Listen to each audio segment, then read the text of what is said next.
Parfois, je suis épuisée, pas parce que je fais, mais plutôt parce que je ne fais pas. J'ai l'impression d'avoir un cimetière dans mon téléphone. Il est rempli des idées mortes.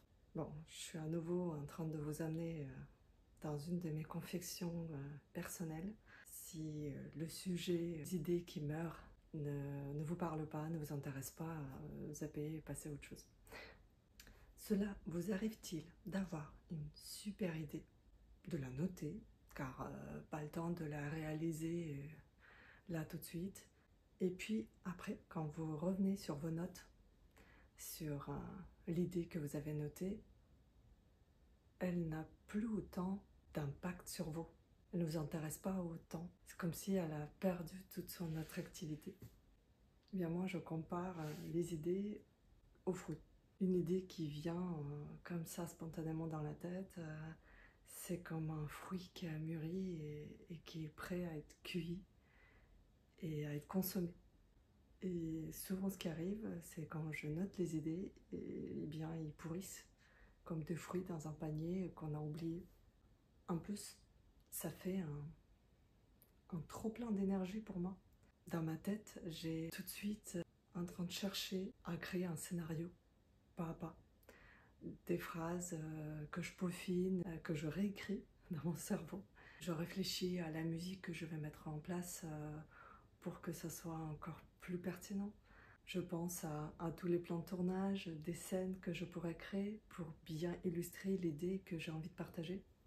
Et donc en fait, je fais tout un travail mental à créer la finalité de l'idée, comment elle se déroule, comment je la présente, comment je vais la publier, mais je ne passe pas à l'acte. Pourquoi? Parce que je n'ai pas le temps. Parce que je crée une montagne de petites choses à faire, des actions à réaliser pour que cette idée puisse voir le jour. Je me rends compte que ça va être trop long et ça va me demander beaucoup d'efforts à le faire et j'abandonne. Je me dis, ok, c'est une super idée, je la note. J'arrive même à noter quasiment le scénario complet avec vraiment tout dans les moindres détails.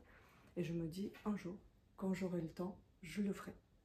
Mais ce que je vois aussi, c'est que si je réalise pas les idées dans l'instant, j'ai peur après, maintenant, que quand je retourne vers ces idées-là, que je n'ai plus envie de les réaliser, de les montrer, de les partager. Pourquoi je me dis ça? C'est j'étudie des statistiques de ce qui fonctionne ou pas sur mon compte Instagram.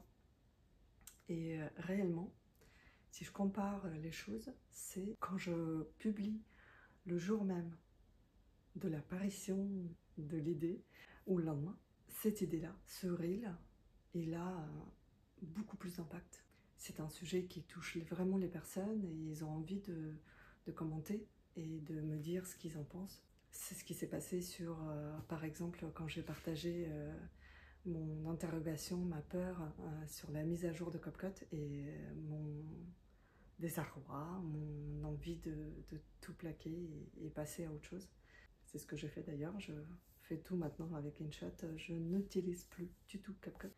Ou c'est un autre exemple, quand je réponds à une problématique de quelqu'un et un message qu'une des abonnées m'envoie et je lui réponds en faisant un reel, là aussi ça cartonne parce que c'est à l'instant, c'est la personne a posé une question, je sais qu'au moins elle recevra sa réponse et ça va parler aux autres également parce que ça va relancer l'interaction. Et au contraire, des publications que je programme, comme par exemple des reels que je vais filmer en avance, j'ai l'impression qu'ils sont coupés de mon énergie. Ils ont beaucoup moins d'impact, c'est comme s'ils étaient stériles. Je suis pas certaine de bien expliquer ce que je ressens, mais c'est en aucun cas une critique de la planification de contenu. Ça fonctionne très bien pour moi quand je publie mes carousels. Et donc, le bilan personnel que je fais, c'est que je vais avoir une sérieuse conversation avec mon perfectionniste encore. Je vais lui demander de se calmer, d'aller faire une sieste, de se poser, de prendre des vacances. Bref, je vais essayer de présenter les choses dans un format un peu plus brut. Par exemple, ne pas chercher un endroit parfait pour me filmer. Ne pas tourner en rond parce qu'il y a un mot que je trouve qu'il ne sonne pas bien et que j'ai besoin de trouver une belle phrase, une phrase unique qui va vraiment transmettre ce que j'ai envie de partager. Et aussi ne pas me reprendre parce que j'ai mal prononcé un mot, une phrase. Et après tout, je me l'autorise. J'ai le droit d'avoir un accent à moi. Le français n'est pas ma langue natale. J'ai commencé à l'apprendre quand j'avais 17 ans. Donc avant 17 ans, je ne parlais pas un seul mot français. Et une fois que mon perfectionniste est endormi, je vais me recentrer sur moi-même et aussi m'autoriser à me montrer, de m'accepter pleinement. Le côté, la peur d'être filmée, la peur d'être vue sur les réseaux sociaux, peut-être parlante, ça je l'ai déjà dépassé. Maintenant, ça va être plus le travail de vous montrer plus moi vrai, moi de tous les jours. Et au final, je pense à trouver un espace de partage où je pourrais publier sans réfléchir, sans trop me prendre la tête. Comme par exemple, pourquoi pas un canal Telegram ou peut-être tout simplement retourner sur Threads. Je pense que oui, je vais commencer par ça. Cela va aussi m'aider à libérer mon cerveau qui garde toutes les idées qui ne sont pas réalisées. Parce qu'ils ne sont pas réalisés, donc ils cherchent, ils tourbillonnent pour trouver le meilleur scénario pour matérialiser ces idées-là, toutes les idées que j'ai dans ma tête. Même si je les note dans les blocs-notes, ça reste quand même dans mon cerveau. Parce qu'ils ne sont pas devenus réalité, c'est resté à le stade d'une graine. Et honnêtement, ça m'épuise beaucoup. Le fait qu'il y a un travail dans le fond, dans mon cerveau qui tourne, la charge mentale d'une auto-entrepreneuse qui communique sur ses réseaux sociaux. Tout ceci ajouté bien sûr sur la charge mentale d'une femme qui gère, qui prépare la rentrée scolaire de ses grands, qui est déjà en train de réfléchir au costume d'Halloween, aux fêtes d'anniversaire.